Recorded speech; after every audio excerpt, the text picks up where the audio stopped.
Ora, vamos lá. Vamos. Pode ser ali à beira para não ter que subir uma escada. Sim, vamos ver. Não, mas eu subo de escada, não há crise. Ele demora mais um bocado. Está habituado, não é? Que remédio, tenho que subir, senão como é que vou para casa? É esta? É, 158. 58. Está em obra. Tá, por causa que vão fazer aqui um andar novo. Dá licença. Aí você quer mandar novo? É, quero um andar novo, vou comprar outro. Isto vai ser para turismo também. É capaz de ser, não sei. Você está aqui há quanto tempo? Aqui estou há 44 anos. Quantas pessoas aqui? Para 1, 2, 3, são para aí 9 pessoas. Pessoas ou famílias? Não, 9 famílias. Todas assim da sua mocidade? Todas não, estão aí gente nova. Tenho os meus filhos, depois tenho aí 3 casais novos que vieram para aí, de resto é tudo antigos. E é o que está. Diga-me o seu nome. José Joaquim Monteiro Rodrigues da Silva. Mais nada. Mais nada, e ponto final. Você já nasceu aqui em São Vítor, não é? Eu nasci aqui em São Vito, nasci no 104. Como é que se chamava a sua ilha? Era a Ilha de Padeiro. Tinha lá um padeiro. Não, era assim, era o nome que lhe dava. Agora é a Ilha de Douro. Do Douro? É, É mais fino o nome. é mais fino. É isto. Você veio de lá com quantos anos? Eu vim de lá com 21. Até aos 21 anos, como é que eram as condições de vida lá? Eram fracas. Eram fracas. Não tinham quartos de banho, não tinham nada. Agora está tudo melhor. Era casa de banho para todos. Exato. Coletiva, não é? Pois. Aqui São Vítor deve ser a rua do Porto que mais ilhas tem, não? Não sei, capaz, é. E tem todas nomes. Que eu saiba, devem ter. Mas é que você se lembra? Olha, tenho aqui a Ilha de Padeiro, a Ilha do Galo Preto. Tenho a Ilha do Américo das Balanças, que é mais acima onde mora o Sarosca. Do Américo das Balanças. Sim, que era um ser antigo que fazia balanças. E era o chefe lá daquilo. Era. E depois tenho a Ilha do Castelo, que é a Ilha do Doutor. Do Doutor? Sim, é a Ilha do Doutor. O que é que se chama assim, sabe? Não sei, não faço ideia. Depois tinha a Ilha de Aninhas, da Mercearia, tenho a Ilha das Amoras, mais abaixo, tenho a Ilha de Bairro Souza, tenho a Ilha do Colino, que é meio chanfrado, e tem mais 2 ou 3 por aí abaixo, mas já acabaram algumas. Já acabaram as ilhas? Já. Que é Para baixo já acabaram. Do Castelo para baixo só há a Ilha de Sousa e mais nada.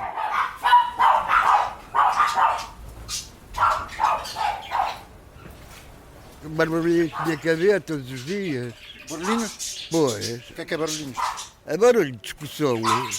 Pois. A malta pegava-se muito. Pois, antigamente era assim.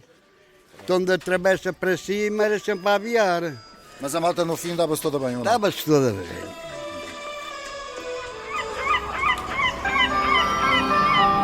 Um comboio interregional com destino a Porto São Bento vai dar entrada na linha número 2.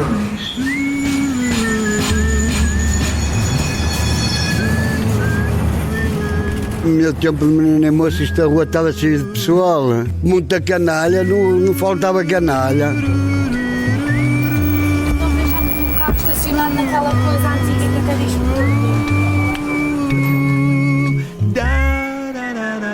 Senhoras e senhores, bem-vindos à sala Sudia da Casa da Música.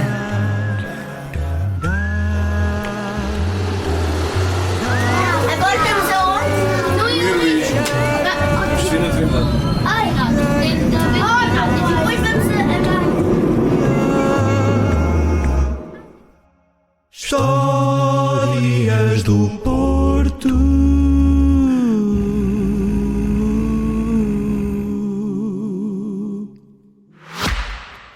A Católica Porto Business School é parte da história do Porto e uma escola onde se criam histórias. A da Inês, nova aluna de gestão. A do Paulo, que lançou o seu negócio. A da Sofia, que viu a sua investigação premiada. Ao longo de quase 40 anos, a Católica Porto Business School criou histórias com visão global e humanista, atitude positiva, espírito empreendedor, conhecimento de excelência e ligação às organizações. Começamos no campus da Católica, no Porto, bem perto da Foz do Douro. E já chegámos a todo o mundo, levando sempre o Porto connosco. Hoje estamos entre as melhores escolas de negócios internacionais e somos a única no norte de Portugal com o estatuto Triple Crown. Vamos escrever a próxima página? Católica Porto Business School. Empower your future. A crise da habitação, de que tanto se tem falado nos últimos tempos, tem raízes profundas no Porto. Na segunda metade do século XIX, o processo de industrialização da cidade atraiu milhares de operários e respectivas famílias que foi necessário albergar com um mínimo de condições.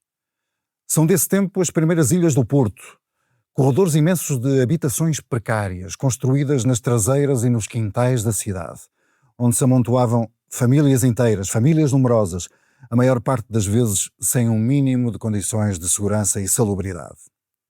Com o passar dos anos, as ilhas tornaram-se um problema social e de saúde pública, mas tornaram-se também numa marca de identidade do Porto. Hoje, como já perceberam, falamos de ilhas, com 2 geógrafos que têm estudado as raízes históricas destes bairros operários. São eles Jorge Ricardo Pinto, professor do ISET, o Instituto Superior de Ciências Empresariais e do Turismo, e José Rio Fernandes, professor da Faculdade de Letras do Porto, professor também de Geografia. São ambos também membros do Centro de Estudos de Geografia e Ordenamento do Território. Bom dia aos dois. Rio Fernandes, no essencial, quais são as características daquilo a que no contexto urbano do Porto chamamos ilha? Bom, uma ilha tem várias formas, mas, regra geral, trata-se de um conjunto de pequenas casas que se dispõem perpendicularmente à rua e dispõem-se no interior de um quarteirão. Tem uma abertura para a rua Única. E uma abertura. Por vezes são 2 aberturas. Podem ter uma abertura para uma rua e para a sua paralela do lado de trás. Mas o mais das vezes tem apenas uma abertura para uma rua e tem um corredor perpendicular a essa rua que permite a construção ou apenas de um dos lados desse corredor ou dos 2 lados. Essas pequenas casas varia a sua área, mas, regra geral, anda entre os 10, 15 metros quadrados. Enfim, pode ser um pouco mais. São casas muito pequenas, podem ser um pouco maiores, mas, enfim, trata-se sempre de casas muito pequenas e que originalmente não dispunham de casa de banho. Ou melhor, tinham casas de banho de uso coletivo. Portanto, eram casas térreas, poderia haver ou pode haver exceções, construções de rés de chão e mas, regra geral, tratavam-se apenas de rés de chão e eram exploradas ou eram propriedade da pessoa que residia na casa que confrontava com a rua principal. Este é o modelo, diria, geral. Admite algumas exceções, mas este é o modelo, diria, tipo do que constitui a ilha. Vamos falar da forma da ilha e todos estes pormenores um bocadinho mais à frente, mas também para contextualizarmos, e porque esta é uma realidade que aos portuenses é familiar, mas que noutras partes do país não é, eu queria também focar-me um bocadinho na designação de ilha. Onde é que se vai buscar esta designação? Quando é que ela primeiro surge na linguagem corrente do Porto? Ora bom, ela aparece num trabalho muito conhecido do padre Rebelo da Costa, de 1789. A designação, enfim, a origem da designação não é completamente, diria, pacífica. Há a designação romana, do latim, associada a um edifício. A ínsula. A ínsula, exatamente. Portanto, um edifício de uso coletivo, o que pode ter uma relação com esta ideia de um uso coletivo de um espaço, aqui não de um edifício, mas de um espaço de entrada única. Há também uma associação à ideia de quarteirão, portanto, um quarteirão, e neste caso estaríamos a falar de um quarteirão com muitas casas a utilizar um quarteirão, é uma outra associação, mas de facto o que se passa é que vulgariza-se esta designação no século XIX para atribuí-la a este conjunto de casas com entrada única. E associa-se claramente, no caso da cidade do Porto, a este formato, não é? É um formato de um conjunto de casas, enfim, uma dúzia de casas, por vezes mais, uma vintena de casas, até mais, com entrada única, regra geral, onde moram famílias, enfim, em condição modesta do ponto de vista socioeconómico. Jorge Ricardo Pinto, esta referência de 1789 do padre Agostinho Rebelo da Costa é, por assim dizer, inaugural do termo ilha, mas o termo ilhas já vem anteriormente mencionado naquele que é considerado o primeiro dicionário, ou um dos primeiros dicionários do português que falamos, não é? Sim, do princípio do século XVIII. Como complemento até ao que já foi dito, esta questão da ilha, para além do edifício, podia significar também um pedaço de terreno, e eu creio que ao longo do tempo a confusão entre o que é a ilha que hoje nós temos como um lote de terreno dentro de um quarteirão e o próprio quarteirão, digamos, ela foi acontecendo ao longo do tempo, e portanto eu penso que a origem está aí. Eu ainda acrescentaria aqui uma outra dimensão, que é a leira, que era um pedaço de terra para ser cultivado, e que era muito comprido e era estreito também para ter acesso à estrada. E é possível que as duas formas tenham aqui uma parentalidade qualquer. E aliás, há algumas descrições, por exemplo, da cidade no princípio do século XIX, lugares onde depois vieram a aparecer ilhas no Porto. A descrição que nós temos anterior do uso do lote é a descrição normal que existiam das leiras, portanto grande intensidade da ocupação por parte da prática agrícola, às vezes a presença de 1 ou 2 barraquinhos para guardar os materiais. Isso acontece muito, por exemplo, na Rua de São Vítor, que ainda hoje é conhecida por ter um número significativo de ilhas. É o grande arquipélago do Porto. É o grande arquipélago, exatamente, e onde de facto já aparecia esta solução. Portanto, nós, de facto, esta ligação da ilha à palavra que vem do latim e que tinha este significado e que no fundo já eram os grandes edifícios para as classes menos favorecidas. Parece haver aqui uma relação entre as duas.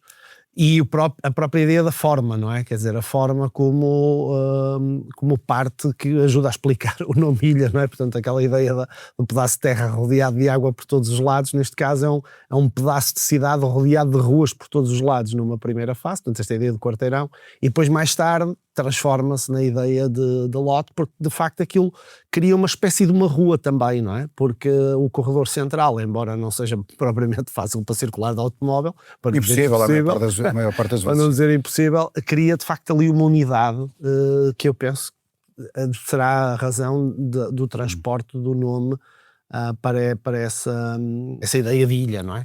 Sem falar em ilhas, o rei Dom João IV, a dada altura, acaba por estabelecer também regras de isenção de impostos para todos aqueles que saíam à rua pela mesma porta. No fundo é disto que estamos a falar. Sim, eu creio que era o Dom Afonso IV, ainda é antes do... Dom Afonso IV. Sim, Dom Afonso IV. Eu disse Dom João IV. Dom Afonso IV. Portanto, penso que é no final da Idade Média. Pois, essa é a questão, e por isso é que eu há bocado fazia a ligação com as leiras. Há aqui uma relação que parece ter a ver com fiscalidade e com impostos, não é?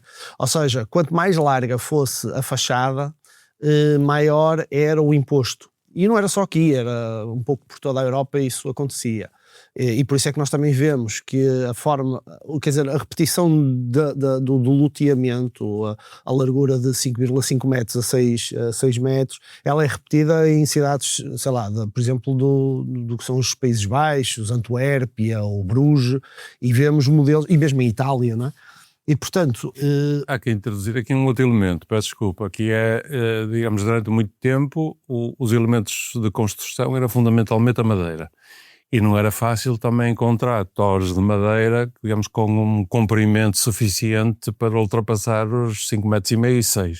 Mas sim, digamos, esse problema, digamos, do custo do pagamento pela fachada é importante. Era uma standardização forçada. Exato. Era forçada de duas maneiras. Digamos. Era o material construtivo e depois havia também o problema das taxas, não é? Portanto, não convinha alargar muito a fachada das casas. Essa descrição... Daí falaste no lote gótico, não é? Quer dizer, os centros históricos normalmente estão marcados pelo facto de serem muito estreitos os lotes, não é? Portanto, fala-se no lote gótico. Sim, e esse imposto que eu referi do Dom Afonso IV é interessante, porque já descreve essa preocupação em distinguir o pagamento por casa ou o pagamento por porta virada à rua, não é? O que nos leva a imaginar, quer dizer, se há essa preocupação em que a lei tem essa descrição, é porque era uma realidade, não é? E, portanto, existiriam casos em que havia uma porta virada à rua, mas depois existiam muitas casas dentro do lote.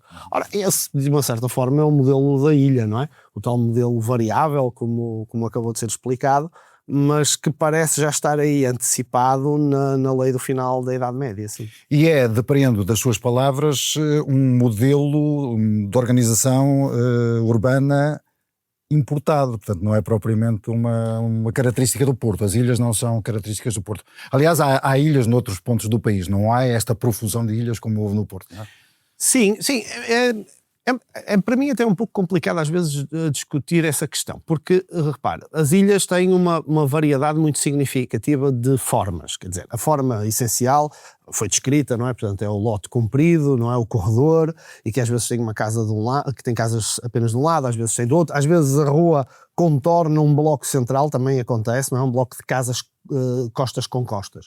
Ora, de facto, sabemos que desde o final do século XVIII, quando há o grande crescimento industrial no norte da Inglaterra, na Liverpool, Leeds, Manchester, existem soluções de construção para as classes operárias, essencialmente, que são as chamadas back-to-back houses, ou seja, casas que eram encostadas costas com costas, não é? Portanto, em banda, de pequena dimensão, e nós não podemos descurar a influência britânica no Porto. Quer dizer, o Porto no fim do século XVIII tem uma comunidade britânica muito influente, desde logo, com números muito significativos e junto do poder.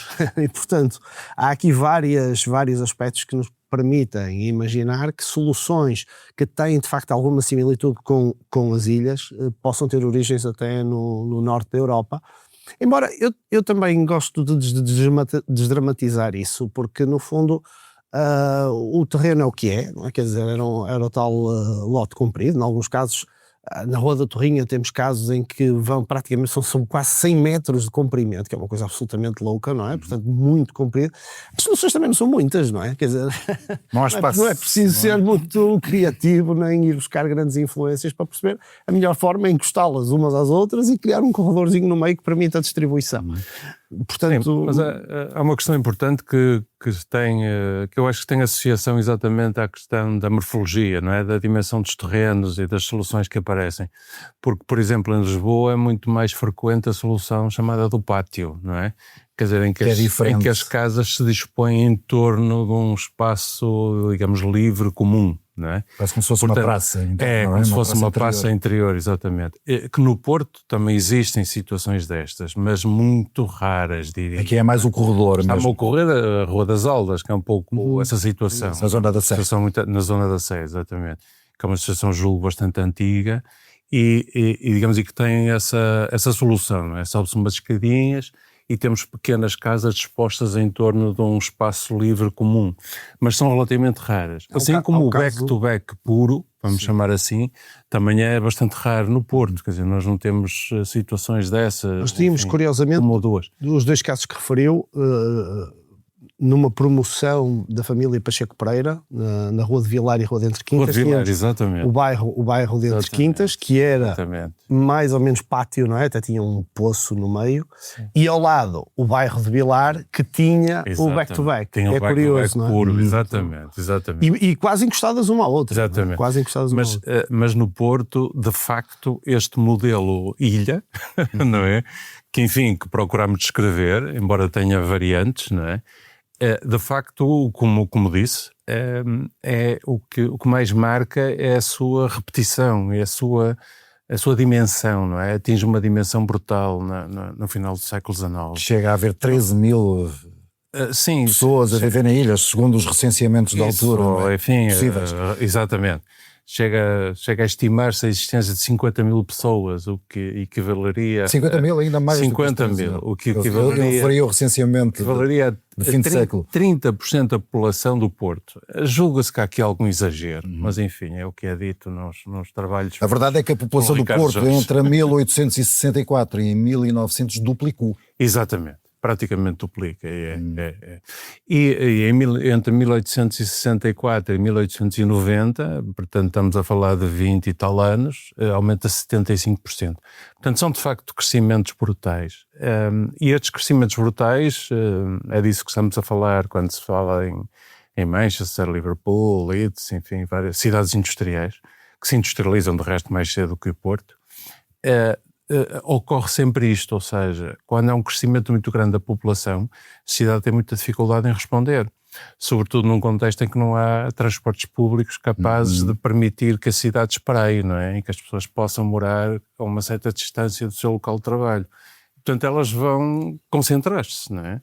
E havia mesmo esse fator, Rio Fernandes, que era, as ilhas eram construídas ou junto da casa do proprietário, ou mesmo junto da própria fábrica do proprietário. Sim, em alguns casos sim. Havia inclusivamente situações em que a própria fábrica provia a habitação, não é? E aí não estamos a falar de uma situação ilha, mas bairro operário, não é?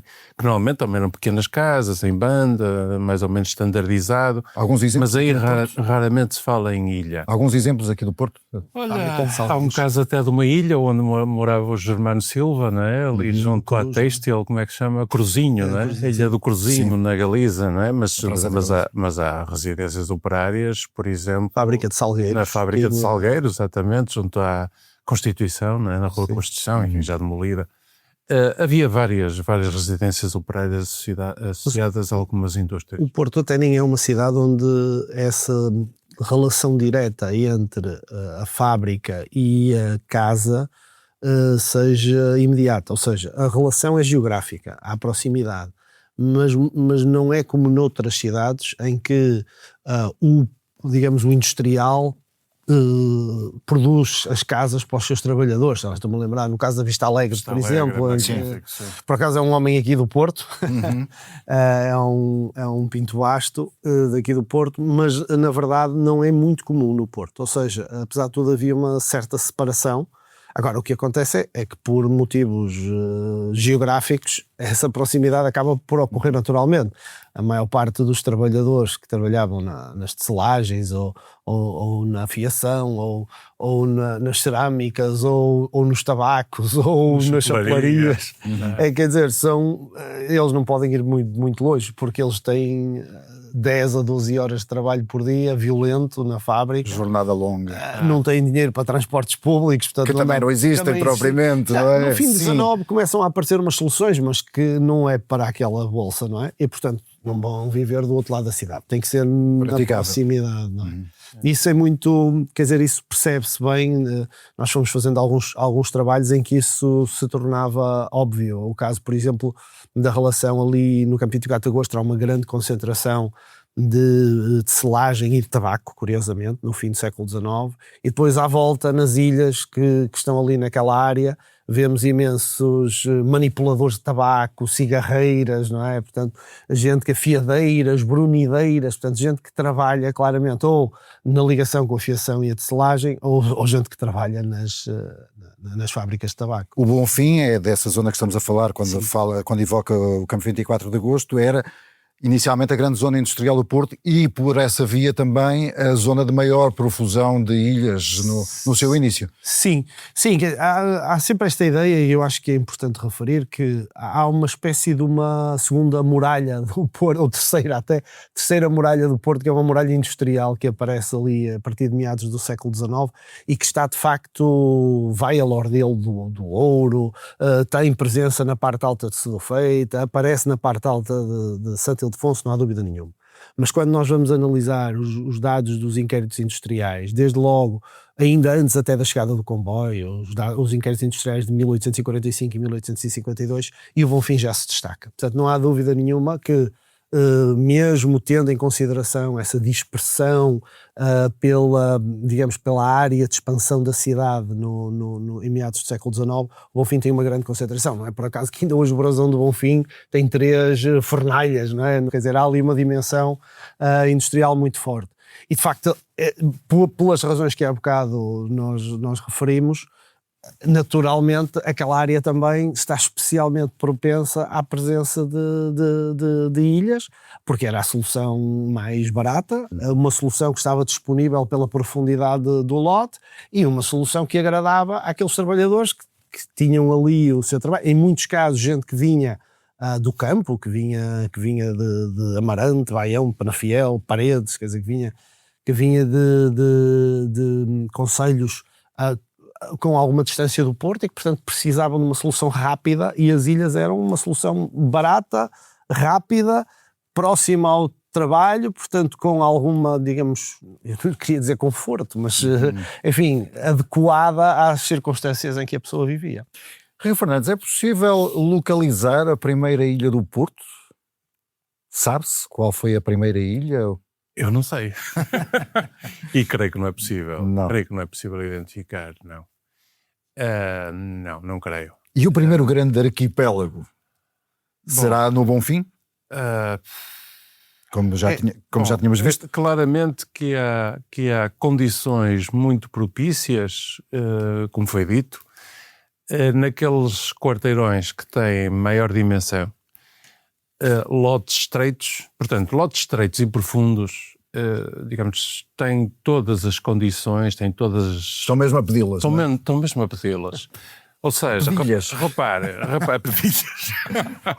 Porque repare, é o seguinte, digamos, não se tem que pagar taxas, porque tudo o que se constrói para dentro e não é visível a partir da rua, não é fiscalizado, não tem que pagar taxas, não há problema nenhum.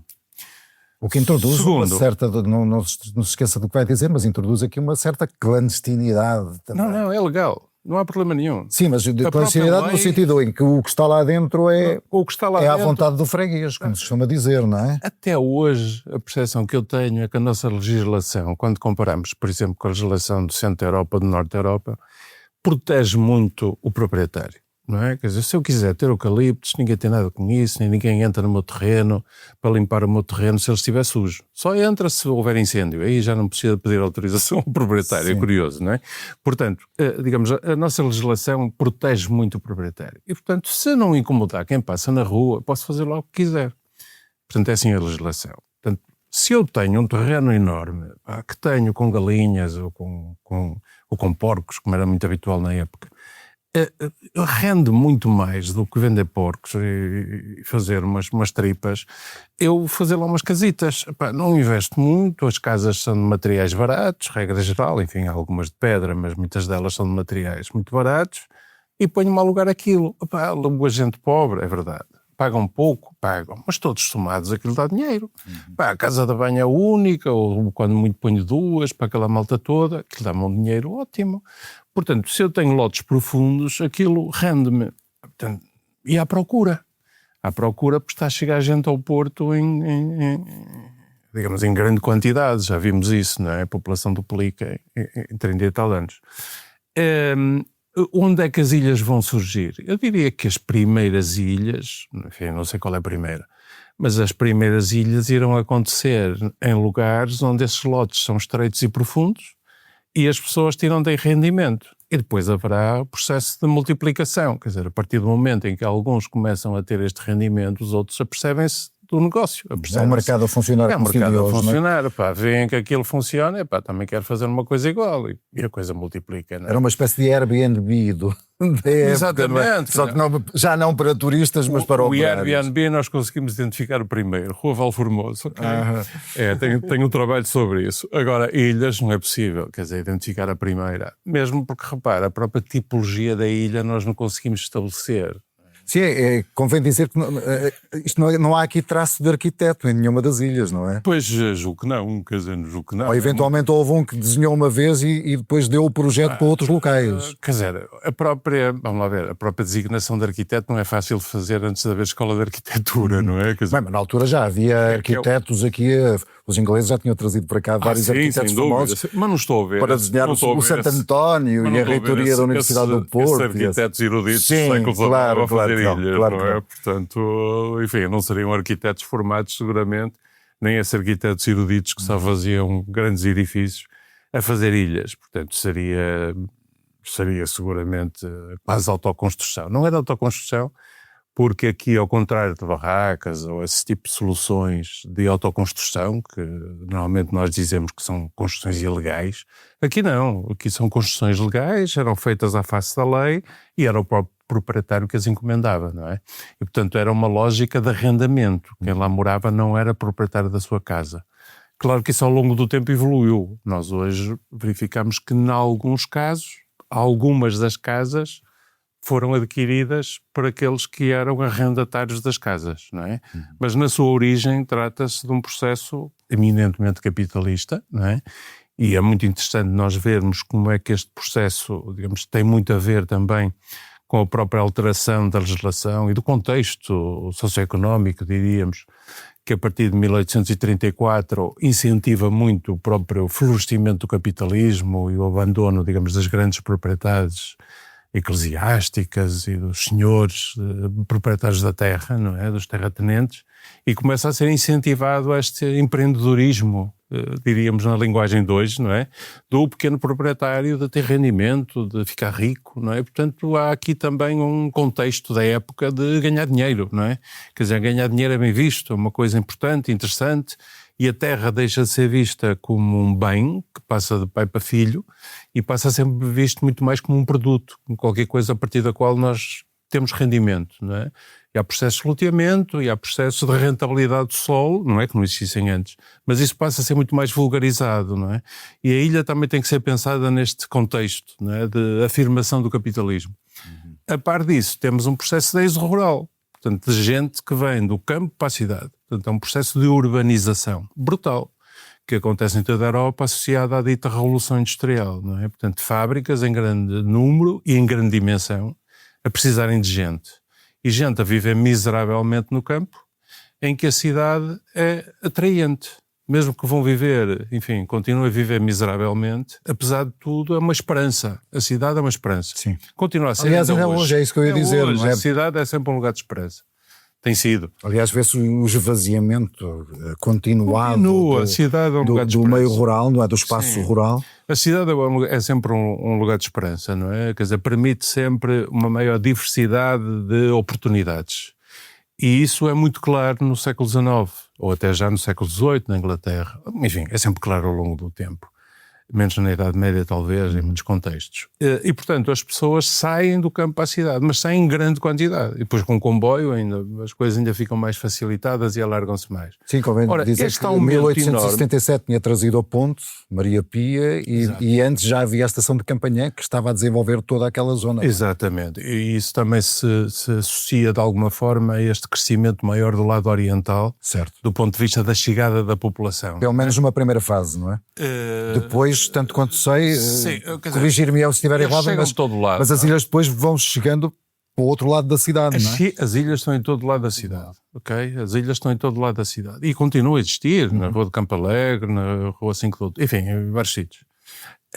Mas, de facto, digamos, a estação de Campanhã tem aqui um efeito, enfim, polarizador, até porque, digamos, muita da pobreza, acho que podemos chamar assim, estava situada do lado oriental do norte de Portugal, não é? Portanto, há muita gente a vir, Arcanaveses, Baião, digamos, é o Douro que traz muita gente. O Douro estava enxameado de pessoas e não tinha capacidade de suprir a essa gente. Portanto, muito do êxodo rural vem daí, não é? Vem com elementos de pull, não é? De empurrar gente que vive mal e que é obrigada a sair, vamos dizer assim, não é? E, portanto, chega ao Porto à procura de emprego. E as fábricas, de facto, asseguram o emprego. As fábricas têm necessidade de mão de obra, não é?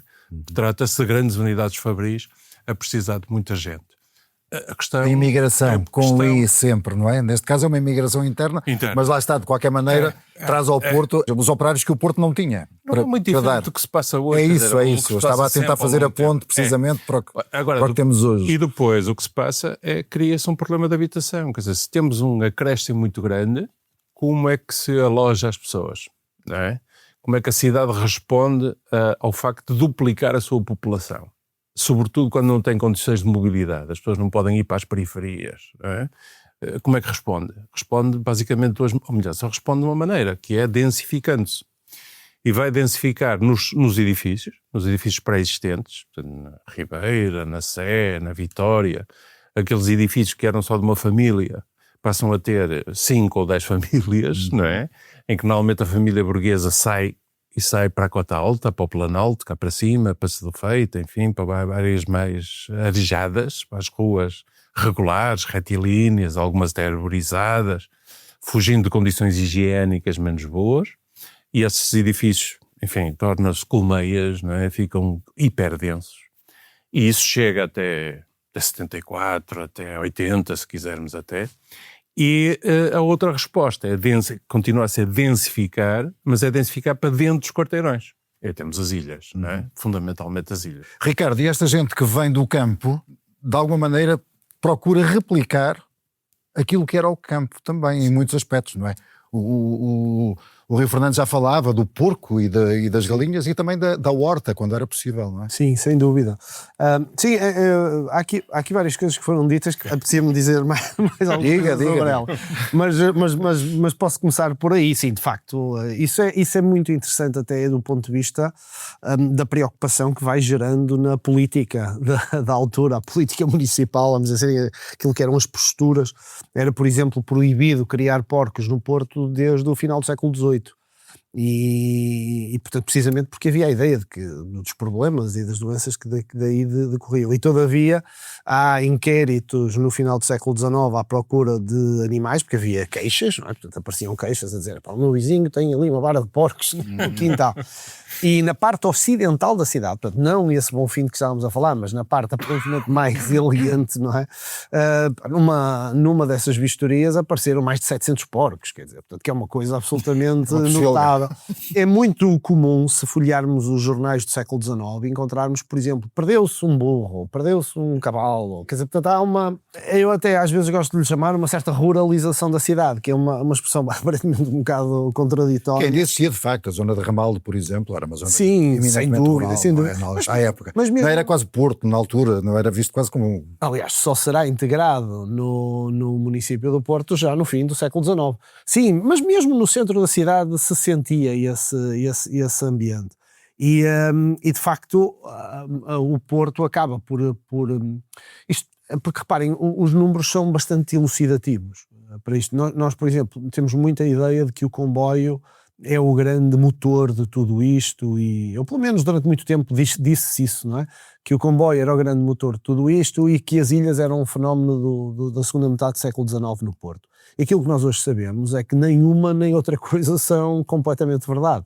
Ou seja, se nós formos ver, por exemplo, a origem da população nas freguesias, digamos, Cedo Feito, Santo Ildefonso, Massarelos e Bonfim, no fim do século, em 1864, portanto, onde os efeitos do comboio são praticamente nenhuns, o comboio tinha acabado de chegar às Devesas, perto de metade da população não tinha nascido na cidade do Porto. O que é um sinal, de facto, de que o crescimento da população é feito essencialmente pela chegada de gente que vem de fora da cidade do que propriamente por um grande crescimento natural. Não é? Não desatou a nascer muita gente e a morrerem poucos. Não foi isso que aconteceu. Foi, de facto, uma chegada muito significativa.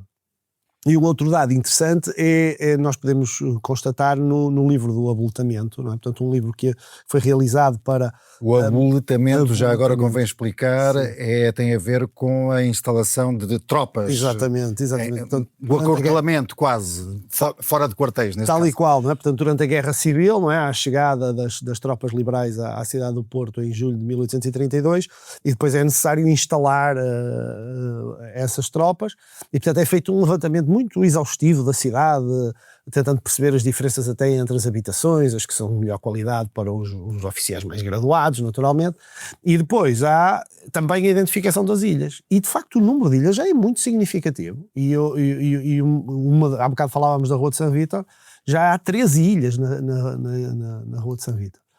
E isto porquê? Porque de facto há bocado falávamos sobre a dificuldade de identificar a primeira ilha, e a razão prende-se com também uma questão que nós já aqui já tocamos, que é como não há, digamos, um controlo camarário por parte do que não é visto da rua, não há necessidade de apresentar projeto, e portanto como não há necessidade de apresentar projeto, há imensas ilhas que foram construídas sem nunca dar notícia disso.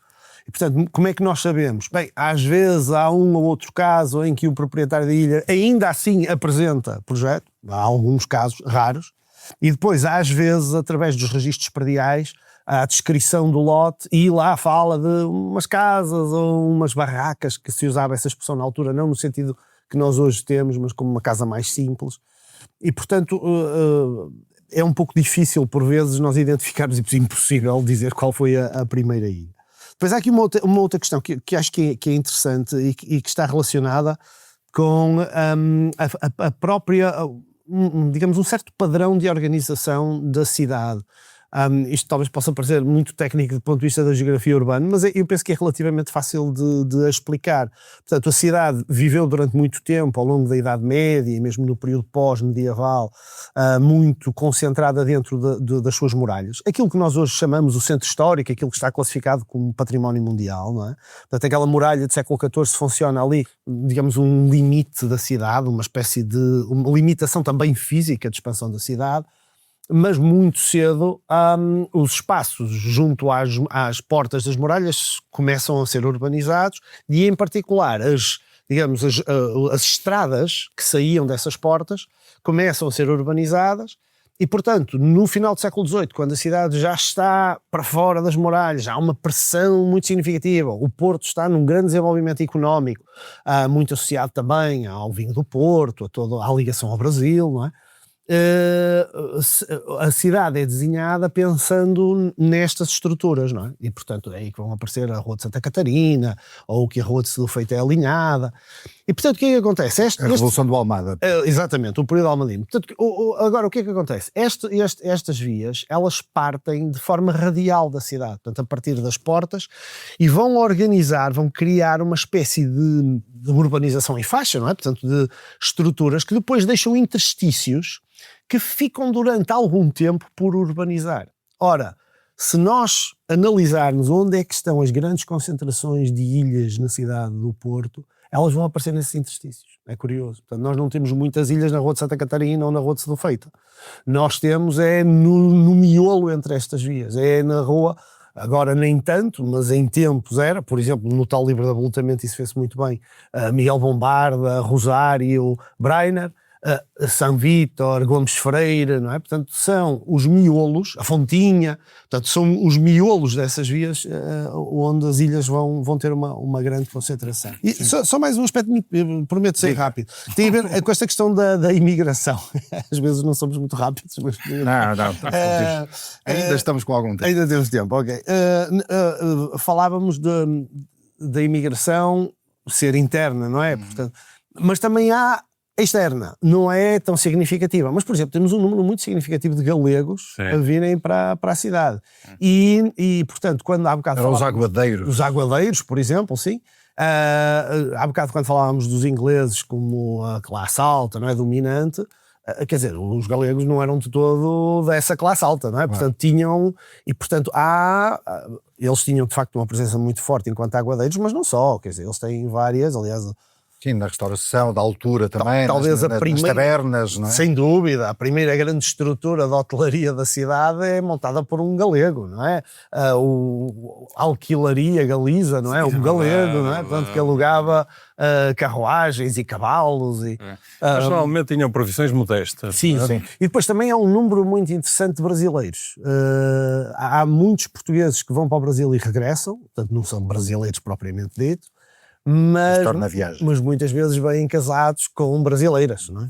E é muito interessante, nós nesses estudos que fizemos víamos a presença de um número muito significativo de brasileiras. Agora, essas brasileiras normalmente bem casadas, vamos. Rio Fernandes, e como é que a burguesia da cidade ia lidando com este aumento da população das ilhas e este modo, apesar de tudo, miserável de viver? Bom, a burguesia da cidade, tanto quanto podemos ver por aquilo que são as notícias da época, até a literatura da época, a burguesia da cidade não tem bem consciência da existência das ilhas. É um porto que cresce das traseiras, não é? É traseiras, não é? Eu ainda hoje me surpreendo pelo facto de muita gente não conhecer algumas das ruas do Porto, do centro histórico, e ter algum receio até de visitar certos arruamentos. Portanto, a consciência que eu tenho hoje é que há algumas ruas que são desconhecidas para muitos. Já nem falo, por exemplo, em ruas de Campanhã, Azevedo de Campanhã. Estou convencido que muita gente da Foz nunca lá foi, por exemplo. Agora, se nós nos colocarmos no século XIX e imaginarmos quantas pessoas, digamos, ligadas ao poder terão ido à Rua das Antas ou à Rua de São Vítor, eu imagino que nenhuma, não é? Portanto, seria desconhecido. Se porventura alguma foi, e eu acho que nenhuma, mas se porventura alguma foi, possivelmente nem terá visto as ilhas, porque as ilhas passavam despercebidas a quem passava na rua. Portanto, nós estamos a falar de algo que, embora estivesse muito presente, ou bem não havia instrumentos como o Google Earth, não é? Portanto, eram desconhecidas. A grande surpresa e a grande descoberta das ilhas acontece em 1899, não é? Quer dizer, quando o Porto sofre pelos piores motivos. A peste bubónica. Portanto, acontece uma epidemia, diríamos para a época qualquer coisa parecida com o Covid, não é? Em que o Porto esteve de facto com um cinturão higiênico. Quarentena. Prolongada, não é? Exatamente. Decretada pelo governo. Sim, mas supervisionada de alguma forma ou proposta pelo Ricardo Jorge. Não. Foi injustiçado.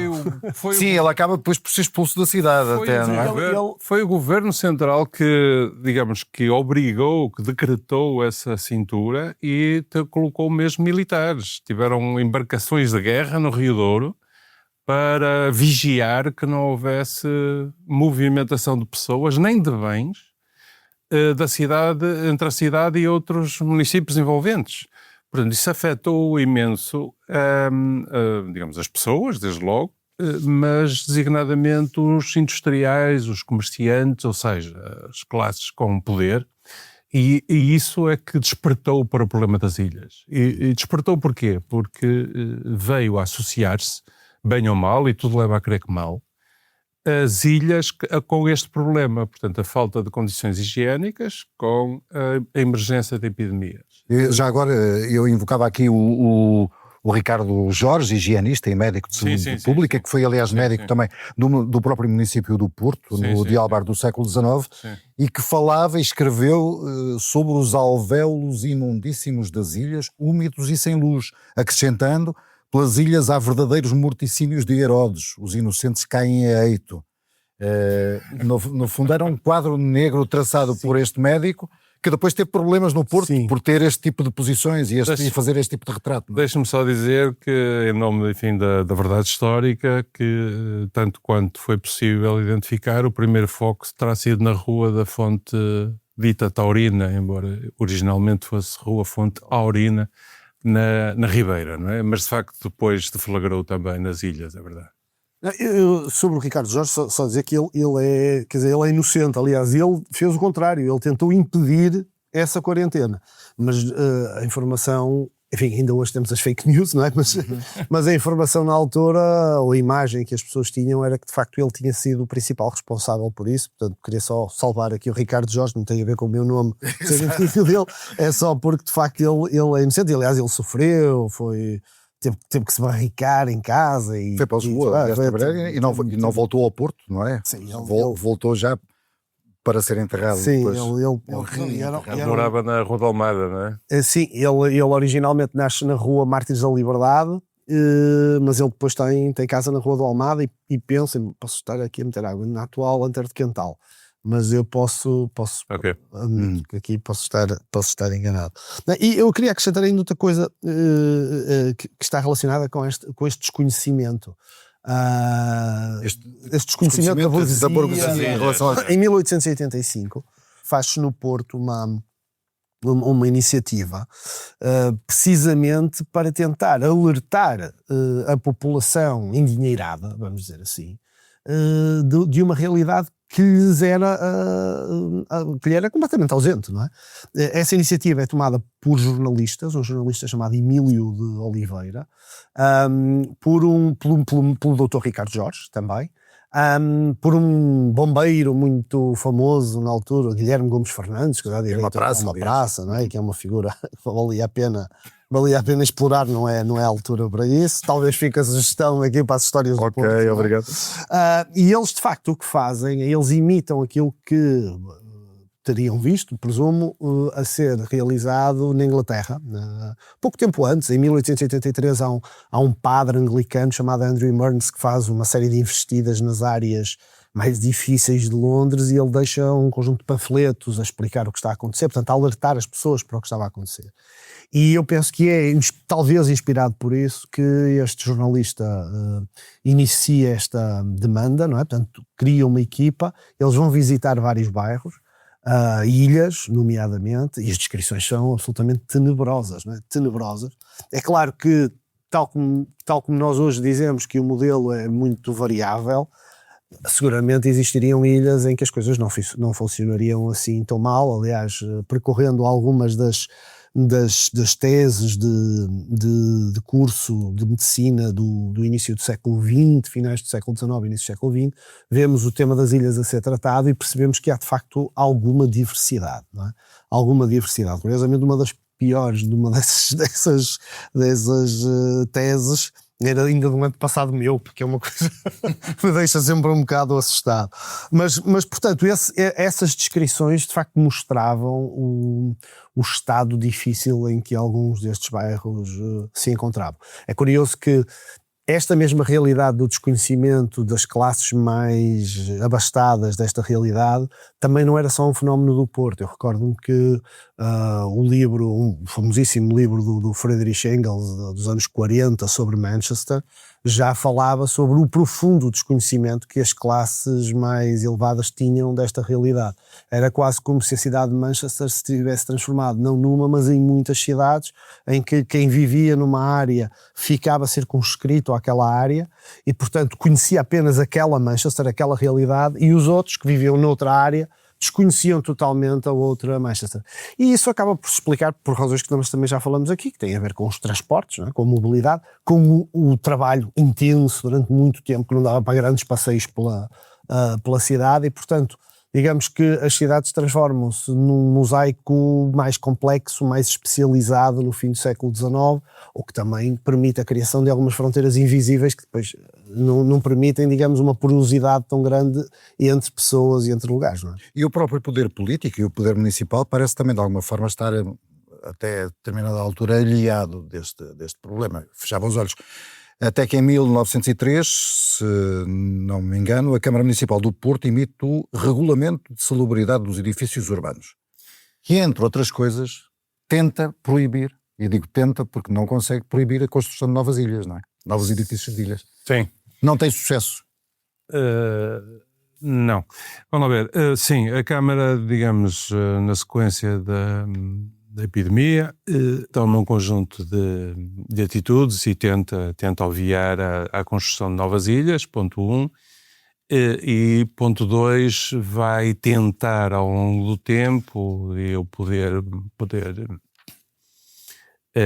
público, digamos o Estado central e o Estado local, vão tentar resolver o problema da habitação. Começa a falar-se disso, aliás, com influência também estrangeira. A habitação deixa de ser vista apenas como um problema individual e passa a ser visto como um problema coletivo. Esta questão da epidemia, a associação da epidemia às condições de habitabilidade, faz com que a casa não seja vista apenas como qualquer coisa, enfim, que cada um resolve, mas passa a ser visto como associada a um problema coletivo, não é? E ainda hoje na Constituição temos isso consagrado como um direito, não é? Quer dizer, é qualquer coisa que é vista como todos os portugueses têm direito a uma casa, não é? Portanto, há aqui uma transformação que, a meu ver, está muito associada a estas condições, enfim, terríveis da habitação do final do século XIX. Relativamente às atitudes da Câmara, elas vão ter uma influência muito grande na arquitetura, que nós dizemos arquitetura portuense, da casa portuense, mas que ela está um pouco por todo lado, não é apenas do Porto, que é a casa que tem o primeiro andar elevado relativamente ao resto do chão. Portanto, que normalmente tem uma porta muito alta, não é? Às vezes com uma bandeira por cima, ou seja, aquela vidro, não é? No alto. Portanto, uma porta que parece muito esguia, que obriga a subir para o andar superior. Portanto, e que a cave também tem janelas, não é? Portanto, isto são formas de tentar evitar a ideia da porta que passa direto para o resto do chão e que permitiria facilmente ter uma ilha do lado de trás. Portanto, esta legislação que obriga a construções deste estilo são tentativas de mover a realização de ilhas. Não se esqueça do que vai dizer, deixe-me só introduzir aqui uma coisa que parece assim um bocadinho destemperada neste contexto, mas que não ocorreu e como estamos já a acabar, depois tenho medo de não lhe falar, que é a questão da meia porta, a meia porta das ilhas. Algum de vocês me sabe explicar o conceito de meia porta, que tem muito a ver com a privacidade ou a falta dela, não é, nas ilhas? Sim, o Ramalho Ortigão tem uma expressão engraçada sobre isso, que é ele dizia que ele era portuense, não é? Mas viveu fora do Porto muitas vezes. Ele dizia que quando chegava à estação de Campanhã e apanhava o coche para o centro do Porto, ouvia o bater dos socos das mulheres na rua, no lajeado granítico, e via a meia porta e dizia-se: sei que estou no Porto. Portanto, são as duas marcas. A meia porta era uma solução, no fundo encaixa em quase tudo isto que nós estamos a dizer. Portanto, o lote do Porto é profundo, mas é muito estreito. O que significa que a casa virada à rua, ou depois também a casa da ilha, embora a casa da ilha não fosse profunda, não é? Mas a casa do Porto tem uma solução que é a meia porta, que é uma porta que fica para cá da porta principal. Ainda se encontra aqui e ali, cada vez menos, mas que ainda se encontra, e que ficava fechada, permitindo a abertura da porta principal. Portanto, que era uma forma de entrar luz e de se fazer circular o ar, não é? Porque como a casa era muito estreita, só tinha entrada de luz à frente e atrás, e depois o Porto terá que inventar também ou terá que se adaptar a essa situação, que é a escadaria central ser coroada por uma claraboia que permite a entrada da luz. Portanto, a meia porta depois acaba por também ser usada em algumas casas de ilha. Há ilhas que todas elas tinham a meia porta e que, portanto, permitiam evitar, por exemplo, que o porco entrasse dentro da casa, ou as galinhas, ou enfim, os outros animais, mantendo a casa minimamente arejada, porque esse é um dos grandes problemas das casas de ilha, era a falta de ventilação, não é? Sim. Muito obrigado, Jorge. Normalmente só tinham... Rio Fernandes, retomamos, estava-me a falar do primeiro aspecto, que era do primeiro andar. Sim. Já estamos a falar no pós-ilhas, não é? Exatamente. Por outro lado, digamos, inicia-se um estigma relativamente à ilha, não é? E, portanto, começa a identificar-se o problema da habitação e a associar-se claramente à ilha. Este estigma tem várias dimensões. Uma dimensão passa, digamos, é física. Esta é uma má solução. Temos que acabar com as ilhas no Porto. E há, algo que também não foi dito, as ilhas não existem unicamente no Porto. em Gaia, na Maia, em vários lugares do país. Agora, no Porto, de facto, tem uma expressão, e tinham uma expressão brutal, não é? E, além disso, tinham tido um problema enorme que tinha sido a peste bubónica. Portanto, nós temos que acabar com a ilha. Ponto 1 é uma realidade física. Portanto, nós temos que demolir isto, ok? E substituir por outra coisa. Por outro lado, nós temos um problema de habitação. Temos que construir novas habitações. Então, inicia-se aqui uma política de habitação. Inicialmente, digamos, a forma de demolir passava, de facto, por criar novos alojamentos e tínhamos aqui um problema enorme, que era um problema financeiro. A Primeira República viveu muito mal do ponto de vista económico e, portanto, naturalmente, também o município do Porto tinha problemas económicos para resolver isto. Houve iniciativas filantrópicas, né, em que as pessoas, cada uma dava um certo dinheiro, né, e, portanto, tentando construir a iniciativa do comércio do Porto, enfim, houve várias iniciativas. A própria Primeira República fez algumas casas, mas eram claramente, digamos, gotas perfeitamente insuficientes. A primeira iniciativa, com algum folgo, curiosamente, acontece muito próximo da Rua São Vítor. É uma iniciativa, digamos, é um bloco. O Duque de Saldanha, exatamente. É algo, se calhar não é assim, não é tão conhecido como deveria, eu acho. Talvez por ser no Porto, mas é a primeira iniciativa nacional de habitação coletiva. Parceria município e Estado. Exatamente. O Estado custou-lhe um pouco, devo dizer, porque estamos em pleno Estado Novo, não é? E o Estado Novo, o modelo que tem de habitação é unifamiliar, não é? Da casa portuguesa, da casinha portuguesa, o quintalzinho, não é? E, portanto, ok, pode estar geminada, mas cada família na sua casinha, não é? Portanto, aquela ideia um pouco rural, diria, não é? Uhum. Porque, enfim, Salazar vinha de uma vilazinha e todo o Estado Novo estava impregnado um pouco, era uma ditadura rural, não era uma ditadura militar, não havia muitos princípios, enfim, vou arriscar, urbanos. Era muito mais uma ditadura, enfim, com alguns laivos de ruralidade e de um Portugal dos pequenitos, não é? Muito isto. E, portanto, foi uma iniciativa, foi nova, porque, inclusivamente, há aqui alguma inspiração do Karl Marx de Viena, não é? Portanto, claramente de esquerda, e algumas iniciativas que se faziam da social-democracia do norte da Europa. Portanto, a habitação coletiva, um grande bloco. Ele inicialmente é mesmo apenas um bloco no interior de um quarteirão e depois ele vai ser prolongado para a Rua Duque de Saldanha. Mais de 100 famílias a viver conjuntamente, em coletivo, não é? Portanto, quase soviético.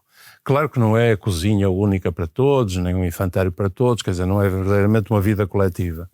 Mas entra claramente em ruptura com as ideias da época, não é?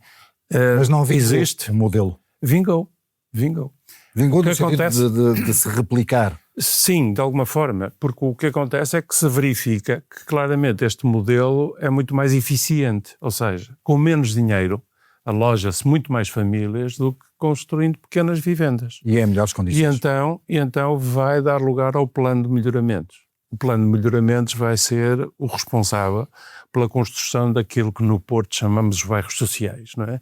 Portanto, aqueles conjuntos de construções de blocos, normalmente blocos, enfim, idênticos uns aos outros e que reproduzem vários modelos, como nós chamamos o bairro do Lagarteiro, o bairro de Aldoar, o bairro de não sei o quê, que não são bairros, enfim, são conjuntos habitacionais com renda assistida, quer dizer, a renda corresponde àquilo que é entendido como o esforço possível por parte das famílias, não é?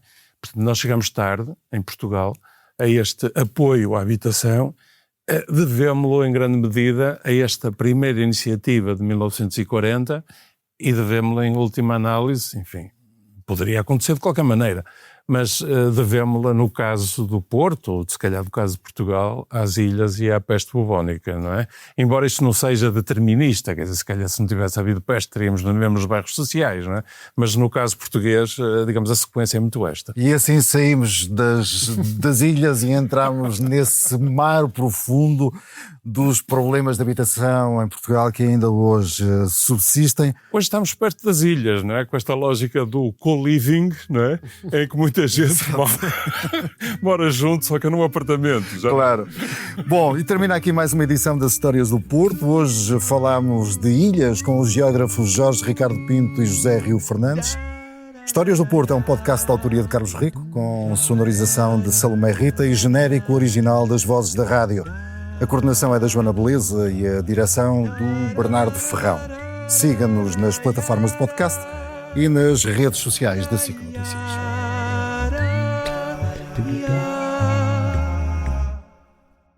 Histórias do Porto.